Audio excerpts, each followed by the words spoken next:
is SportsCenter AM. Why and how in Jacksonville, why Urban Meyer takes this job and how he's going to make the move from college to the pros. And for the Jets, what a new head coach means for Sam Darnold's future. You got a Cali kid heading to Lambeau. Jared Goff says he's good to go. And how will he handle the cold in Green Bay? Our NFL expert has concerns for the Rams QB against the Packers.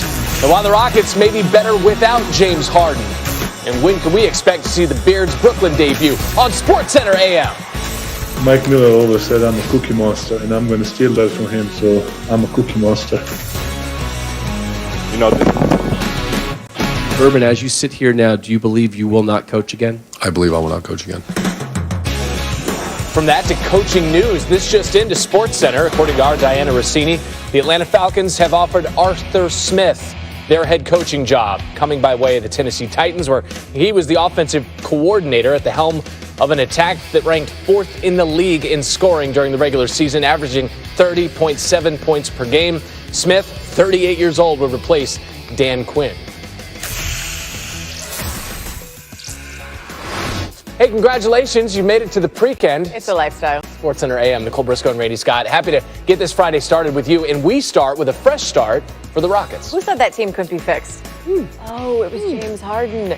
Guess what? No beard, no problem. Rockets taking on the Spurs. This is the first Rockets game without James Harden on the roster since April 26, 2012. No John Wall either. He's on the roster. He just not playing in this one. Sore knee. 5 minutes left in the third quarter. Spurs up 5. Rockets turning over DeMar DeRozan. Fast break. Keldon Johnson. Career high 29 points. DeRozan gets the hustle points. He actually had 13 real ones to go with his 7 assists. Spurs up 8. Rockets now down 9. 5 minutes to play in the fourth quarter. Sterling Brown driving inside. No, I'm going to kick that out to Christian Wood. How about a 6-point game? Head coach Stephen Silas said his team had spirit, and spirit led to a 15-2 run in the fourth quarter. Brown wide open for a 3.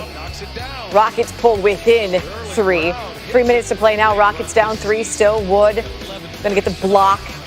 Rockets now on the fast break, and Brown dishes to David Nwaba, who misses a layup, but that's okay. Tate, offensive rebound there. Open is Wood. That is a 3. He had 27 points, 15 rebounds, and 3 blocks. And oh, by the way, that ties it up. 101 for you and 101 for you. 2 minutes to play. Rockets up 2, and Brown, who took Harden's spot in the starting lineup, 23 points. Rockets now up 4. Spurs had a chance. Nah. First game since trading Harden, the Rockets hold on to win at 109-105. Harden said the Rockets could not be fixed. The Rockets say they now have a lot to prove, and they are 2-0 without Harden this season.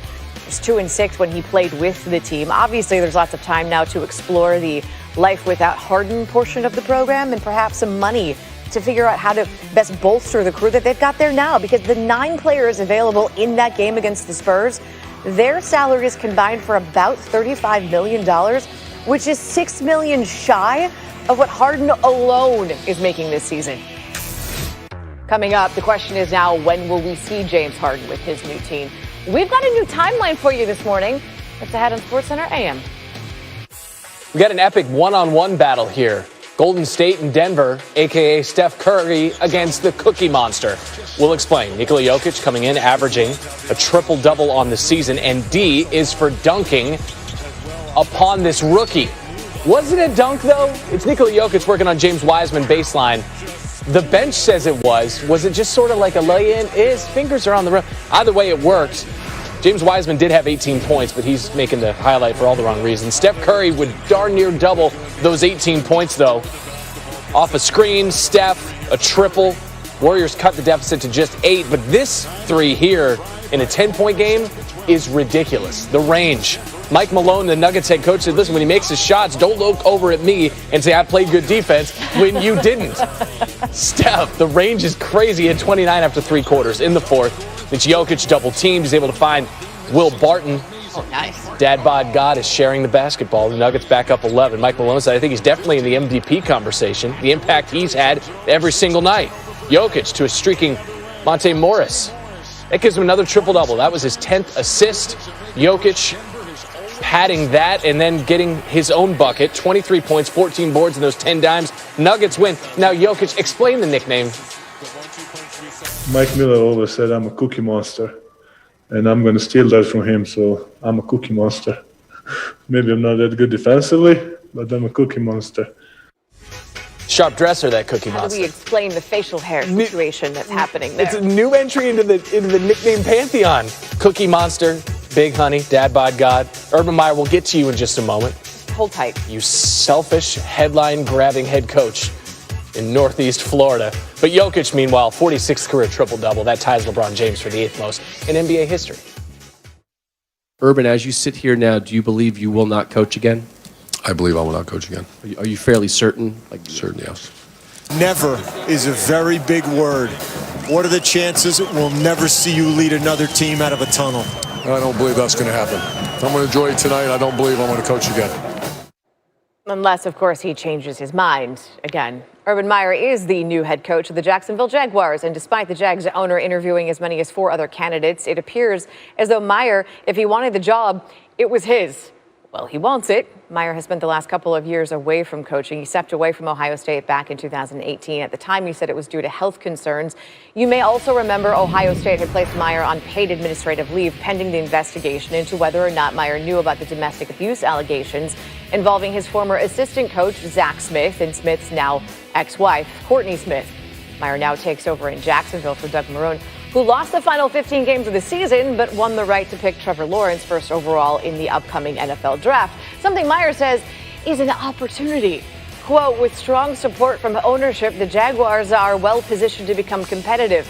He went on to say, I've analyzed this decision from every angle. The time is right in Jacksonville, and the time is right for me to return to coaching. I'm excited about the future of this organization and our long-term prospects for the future. I'm excited that Jeremy Fowler is with us now. Now, how much of Meyer taking this job is about Trevor Lawrence? Well, Nicole, it was big. I was told that Meyer was enamored with Trevor Lawrence dating back to the 2019 college football championship semifinal against his old team, Ohio State. He watched that in person. He pretty much fell in love with Lawrence, realized I would love to coach a guy like that in the future. He'd also been telling people privately that he was sort of turned off by the college game, wanted to focus on the pro game because of just some of the transfer rules, the way college football handled COVID. He wanted a new challenge, so you combine the chance to play with Lawrence, with all the cap space Jacksonville had, all those draft picks, it added up for Meyer. So the Jags' job is now off the board, and so is the Jets' job. It's Robert Saleh, the new head coach for the Jets. He's the former Niners defensive coordinator. And here's the interesting bit, perhaps, too, because according to our Adam Schefter, it's expected that he's going to bring with him to New York Mike LaFleur. That's the brother of Packers head coach Matt LaFleur and the Niners passing game coordinator. So what does all of that say about Sam Darnold's future in New York? Yeah, well, the Jets wanted a staff, including an offensive coordinator, that could help mold a young quarterback, whether that is Sam Darnold or that is the number 2 overall pick. Now, the belief among many around the league is the Jets will indeed take a number 2 signal caller there, and that complicates Darnold's future. But that was not a firm determination that was made in the interview process. They just wanted to get the high energy of a guy like Saleh, the defensive pedigree, the leadership. They focused on those things, and then on the offensive side, they knew they had somebody from the Kyle Shanahan system, which is, by the way, friendly for an athletic mobile quarterback like Darnold. But they knew whoever they got in that spot, they would be able to grow a young player. The Jets don't have that first pick, but they do have picks with which to work. They have 2 first-round picks coming in this upcoming draft, plus they have $71 million in salary cap space. Thank you, Mr. Fowler. Now, if you are keeping track of the new hires, there are still, as at least this moment, 5 teams searching for a new head coach. You got the Lions, the Eagles, potentially the Falcons. They're the questionable one here now. The Texans and the team that actually won 7 games last season, the Chargers, and that job comes with Justin Herbert. Those jobs still available. All right, back to basketball when we come back. The very latest on when we can expect to see James Harden on the court in a Nets uniform.